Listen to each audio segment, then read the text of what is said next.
ಮಹಾರಾಷ್ಟ್ರದಲ್ಲಿ ಸುರಿಯುತ್ತಿರುವ ಧಾರಾಕಾರ ಮಳೆಯಿಂದಾಗಿ ಬಸವನಾಡು ವಿಜಯಪುರ ಜಿಲ್ಲೆಯಲ್ಲಿ ನದಿಗಳು ಉಕ್ಕಿ ಹರಿಯುತ್ತಿವೆ.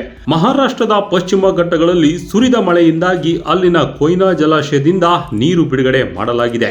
ಈಗಾಗಲೇ ಕೃಷ್ಣಾ ನದಿಯು ತುಂಬಿ ಹರಿಯುತ್ತಿದೆ.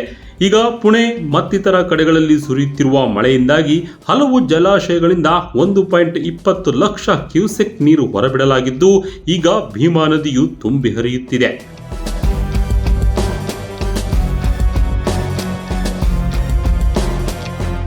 ಸೋಮವಾರ ಸಂಜೆಯಿಂದಲೇ ಬಸವನಾಡು ವಿಜಯಪುರ ಜಿಲ್ಲೆಯ ಚಡಚಣ ತಾಲೂಕಿನ ಗಡಿಯ ಕೊನೆಯ ಗ್ರಾಮ ದಸೂರ ಮೂಲಕ ಭೀಮಾ ನದಿ ನೀರು ಕರ್ನಾಟಕ ಪ್ರವೇಶ ಮಾಡಿದೆ. ಇದರಿಂದಾಗಿ ಕರ್ನಾಟಕದ ವಿಜಯಪುರ ಮತ್ತು ಮಹಾರಾಷ್ಟ್ರದ ಸೋಲಾಪುರ ಜಿಲ್ಲೆಗಳಲ್ಲಿ ಸಮಾನಾಂತರ ಗಡಿಗಳಲ್ಲಿ ಹರಿಯುವ ಭೀಮಾ ನದಿಗೆ ನಿರ್ಮಿಸಲಾಗಿರುವ ಎಲ್ಲ 8 ಬ್ಯಾರೇಜುಗಳು ನೀರಿನಲ್ಲಿ ಮುಳುಗಡೆಯಾಗಿವೆ.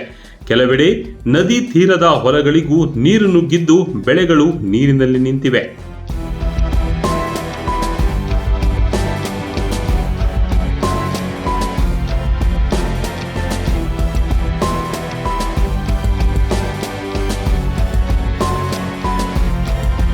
ವಿಜಯಪುರ ಮತ್ತು ಸೋಲಾಪುರ ಸಮಾನಾಂತರ ಗಡಿಯಲ್ಲಿ ಭೀಮಾ ನದಿಗೆ ಗೋವಿಂದಪುರ, ಬಂಡಾರಕವಟೆ, ಉಮರಾಣಿ, ಲವಗಿ, ಔಜಾ, ಶಿರನಾಳ ಹಾಗೂ ಹಿಳ್ಳಿ ಗುಬ್ಬೆವಾಡ ಬಳಿ ಬ್ಯಾರೇಜುಗಳು ನಿರ್ಮಿಸಲಾಗಿದೆ.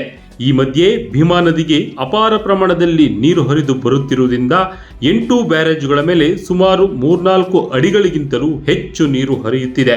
ಇದರಿಂದಾಗಿ ಈ ಬಾಂದಾರುಗಳ ಮೂಲಕ ಕರ್ನಾಟಕದಿಂದ ಮಹಾರಾಷ್ಟ್ರ ಮತ್ತು ಮಹಾರಾಷ್ಟ್ರದಿಂದ ಕರ್ನಾಟಕದ ಗ್ರಾಮಗಳಿಗೆ ದಿನನಿತ್ಯದ ಕೃಷಿ ಮತ್ತು ವ್ಯವಹಾರಗಳಿಗಾಗಿ ಸಂಚರಿಸುವ ಉಭಯ ರಾಜ್ಯಗಳ ಜನರಿಗೆ ತೊಂದರೆಯಾಗುತ್ತಿದೆ.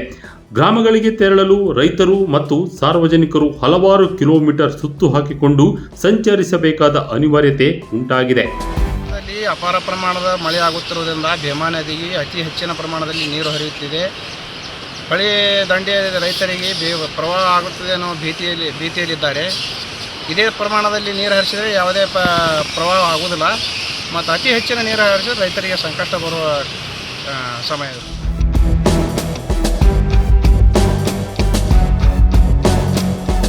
ರೈತರು ಕೃಷಿಗೆ ಬಳಸುವ ಪಂಪ್ಸೆಟ್ಗಳು ನದಿ ನೀರಿನಲ್ಲಿ ಮುಳುಗಡೆಯಾಗಿವೆ.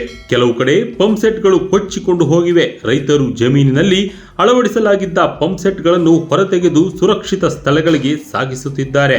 ನೀರು ಮತ್ತಷ್ಟು ಏರಿಕೆಯಾದರೆ ರೈತರ ಜಮೀನಿನಲ್ಲಿ ಬೆಳೆಯಲಾಗಿರುವ ಬೆಳೆಗಳು ನೀರು ಪಾಲಾಗುವ ಆತಂಕ ಎದುರಾಗಿದೆ.